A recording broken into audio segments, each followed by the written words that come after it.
It was a Tuesday morning just like any other. The sun was streaming through the kitchen window. 7-year-old Leo was pouring his own milk.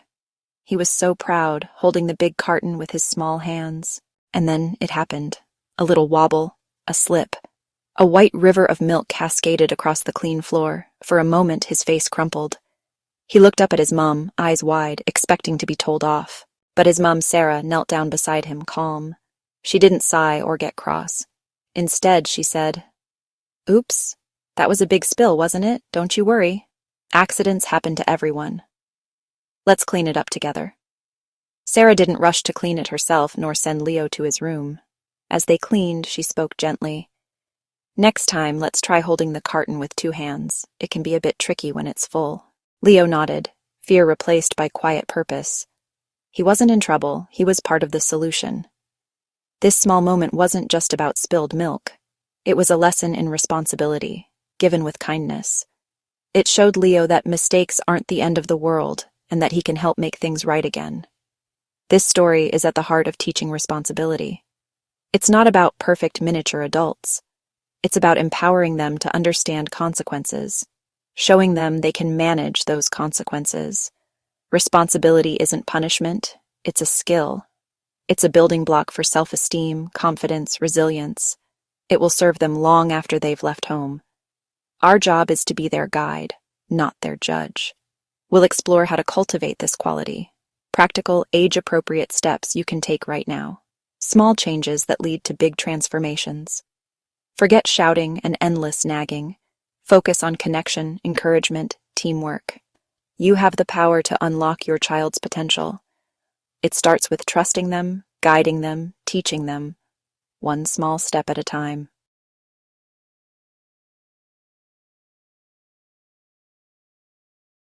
When we hear the word responsibility, we often think of big things, paying bills, holding down a job, looking after a family. But for a child, responsibility looks very different. It's not about burdens, it's about belonging. It means understanding that you are a valuable member of the family team and that your contributions matter. It starts with the simple act of putting your toys back in the box after playing. It grows into remembering to feed the family pet or putting your dirty plate in the sink. These aren't just chores. They are the first steps on a path towards self-reliance and accountability. For us parents, our role is to be the architect of this learning process. Our responsibility is to create an environment where our children can practice these skills safely. This means we must provide clear, consistent expectations that are appropriate for their age. It's not fair to expect a 3-year-old to make their bed perfectly, but we can teach them to help pull up their duvet. Our job is to break down big tasks into small, manageable steps. We need to be patient, remembering that learning takes time and repetition.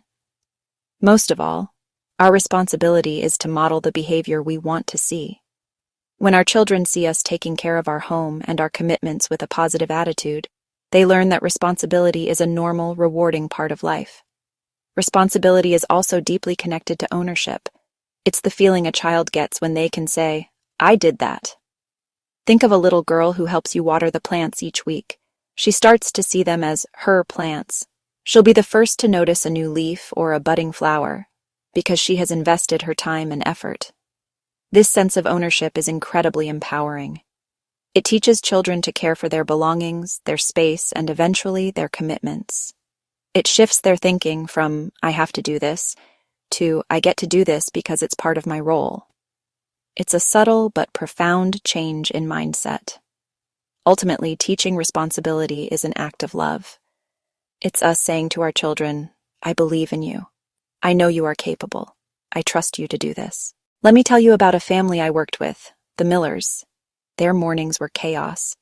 Mom, Emily, would race around trying to get 9-year-old Tom and 6-year-old Chloe ready for school. She packed their bags, found their shoes, made their lunches, all while they were distracted by cartoons. Emily was exhausted and resentful, and the children were completely disconnected from the morning routine. They saw getting ready as something that was done for them, not by them. The shouting would start. Tears would follow, and everyone would leave the house feeling stressed and unhappy. It was a dreadful way to begin each and every day. We decided to change the approach entirely, using positive parenting techniques. Instead of Emily doing everything, we created a morning mission chart for each child. Tom's mission included getting dressed, brushing his teeth, packing his own school bag with his books and homework. We made it a game. They weren't just getting ready. They were completing their mission to be ready for the day's adventure. Emily's new role was to be the mission controller, offering encouragement and guidance. "Great job on finding your socks, Tom. Mission almost complete."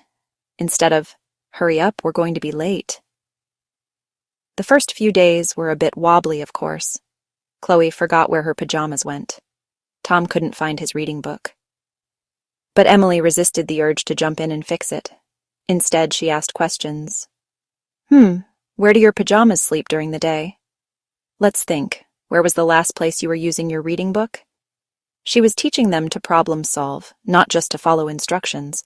She was their supportive coach, not their frustrated servant. The focus shifted from her anger to their capability. Within 2 weeks, the transformation was remarkable. The mornings were calmer. The children were taking pride in getting themselves ready. They felt a sense of accomplishment before they even left the house. Emily was no longer the frazzled, shouting mom. She was a calm, encouraging guide who had time to share a cuddle or a joke before the school run. By handing over the responsibility in a positive and structured way, she didn't just teach her children to pack a bag. She taught them self-reliance, time management, and the wonderful feeling of starting the day as a capable, independent person. Teaching responsibility begins much earlier than most parents think. For toddlers and preschoolers, the world is a giant classroom. Every moment is a learning opportunity. This is the age of "I do it myself." A powerful declaration of growing independence. Embrace it. Responsibility is simple, tangible tasks that make them feel helpful. It's participation, not perfection. Give your toddler the box of cereal to carry to the cupboard while you put away shopping. It might take 5 minutes, but the look of pride is priceless. They are contributing. They are part of the team. Start with tidying up. Make it a fun ritual, not a dreaded chore. Use a tidy-up song you only sing for tidying. Can you put all the red blocks in the box before the song ends? Let's put the dollies to bed in their basket. Give them a small dustpan and brush to sweep crumbs after a snack. They won't do a perfect job, and that's okay. The goal is habit and a positive association. You're teaching that we all have a role in our shared space. Personal care is another great area. Let them try their coat and shoes. Yes, it will be slower. Yes, the shoes might be on the wrong feet. Instead of correcting, say, "You did it.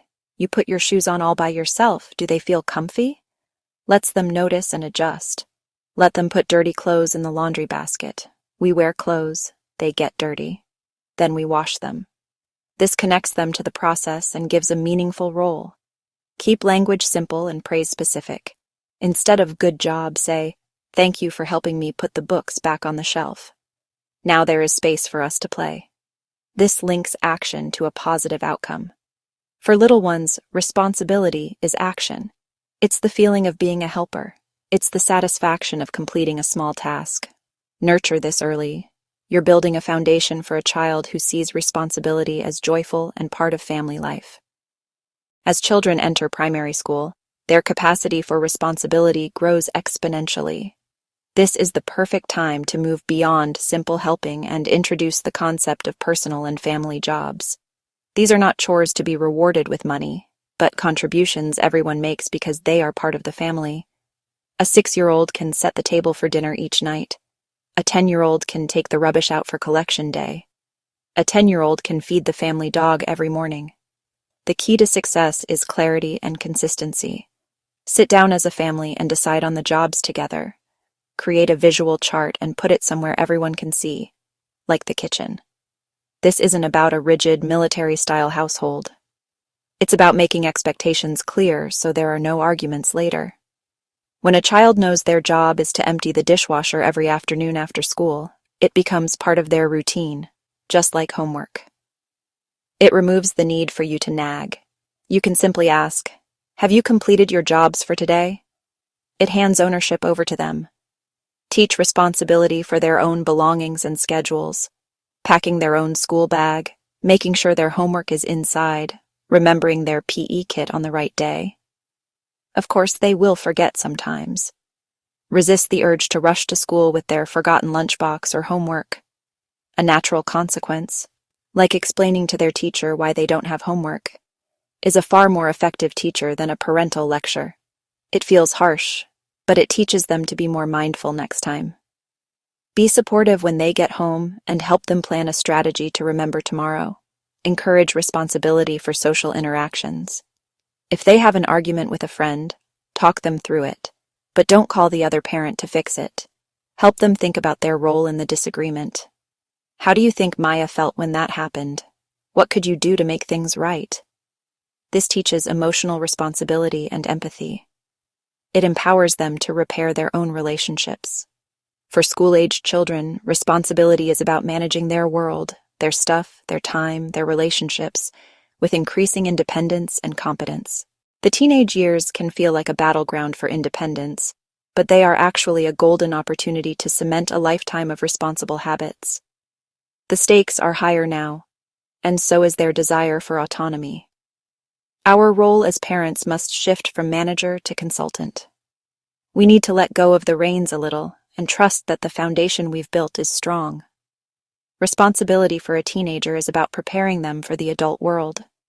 This means managing their own schedule, their money, making bigger decisions while they still have our safety net beneath them. A great place to start is with their own schedule. Put it all in a calendar on their phone or a planner. Make them responsible for knowing when assignments are due and for managing study time around their social life. This teaches crucial time management and organizational skills. If they double book or forget a deadline, let natural consequences happen. They will have to reschedule the appointment or accept the lower grade. As their consultant, help them think through how to avoid the mistake next time, but don't fix it for them. Money is another powerful tool. Give them control over a portion of their finances. It should go beyond spending. Budget for clothes, social outings, phone bill. When the money runs out, it runs out. Rescuing them with a bailout teaches them nothing. Letting them feel the pinch of having to miss a cinema trip with friends because they overspent earlier in the month is a lesson in budgeting they will never forget. It's not about being unkind. It's about letting reality be the teacher. The ultimate goal with teenagers is to build a relationship based on mutual trust.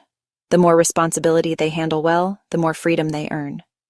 This is a clear and fair transaction. When they make a mistake, and they will, the focus should be on rebuilding that trust. This approach prepares them for adulthood, where responsibility and freedom are inextricably linked. Imagine your child has tried to make their own bed, but it's a lumpy, bumpy mess. You have two choices. The first is criticism or punishment. That's not how you make a bed. Look at all these wrinkles. Just let me do it. The child hears, I failed. I'm not good enough. I shouldn't even try. The second choice is encouragement. Wow, you made your bed all by yourself. That's fantastic. I love how you pulled the duvet all the way up. That's a great start. The child hears, my effort matters. I am capable. I can get better at this. The action was the same, but the parental response completely changes the outcome for the child's self-esteem. Punishment and harsh criticism create fear. When a child is afraid of being shouted at or having a privilege taken away, their focus shifts. They are no longer thinking about the task. They are only thinking about how to avoid getting into trouble. This can lead to them hiding their mistakes, lying about whether they've done a chore, refusing to try. Punishment breeds resentment and disconnection. It turns you and your child into adversaries when what you truly want is to be on the same team. Encouragement, on the other hand, is like watering a plant. It fosters growth from the inside out. It focuses on the effort, not just the result. Notice progress and validate hard work. Use specific praise. Instead of good boy, say, I really appreciate you clearing your plate without being asked. That was so helpful. This tells them exactly what they did right. Encouragement builds a bridge of connection between you. You see them. You believe in them. You are their biggest cheerleader. When they forget a chore or make a mistake, see it as a teaching moment. Approach with a curious and helpful attitude. I noticed the dog's water bowl is empty. What can we do to help you remember that job in the mornings? Perhaps a sticky note on the fridge, or an alarm on a clock. This collaborative problem-solving teaches responsibility far more effectively than any punishment. It keeps their dignity intact and shows you're there to help them succeed, not catch them failing. When you commit to teaching responsibility through kindness and encouragement, something truly beautiful begins to happen in your home. The daily battles begin to fade away. The constant nagging, reminding, threatening slowly get replaced by a quiet hum of cooperation. You are no longer the family police officer, constantly writing tickets for forgotten chores. Instead, you become the coach, the guide, the supportive presence who trusts your children to play their part. The entire atmosphere of your home shifts from one of tension and conflict to one of teamwork and mutual respect. This is the real prize. The benefits for your child are profound and life-changing. With every small act of responsibility they master, their confidence blossoms. A child who can pack their own bag, make their own breakfast, manage their own homework feels competent and powerful. They develop a strong "I can do it" attitude that will serve them in every area of their life, from the classroom to the playground. They learn resilience because they understand that mistakes are not failures, but opportunities to learn and try again. This inner strength is the greatest shield you can give them against the challenges of the world. The ripple effect touches everyone. When children are contributing members of the household, the load on you, the parents, is lightened. You have more time and energy for the joyful parts of parenting. Reading a story, playing a game, having a silly conversation. Your relationship with your child deepens because it is built on a foundation of trust and collaboration, not control and opposition. Siblings bicker less over chores because the expectations are clear and fair. The home becomes a sanctuary, a place where everyone feels valued and knows they belong. So I invite you to begin today. Don't try to change everything at once. Pick one small thing. Perhaps it's teaching your toddler to put their shoes in the basket. Maybe it's asking your 10-year-old to be in charge of recycling. Start small, be consistent, pour on the encouragement. Celebrate the effort, not just the perfection. Trust in your child's innate desire to be capable and to contribute. By taking these small, positive steps, you are not just raising a responsible child. You are unlocking their potential, building their confidence, and creating a more peaceful, loving, and harmonious home for everyone. If you enjoyed this video, please subscribe to my YouTube channel for more helpful content.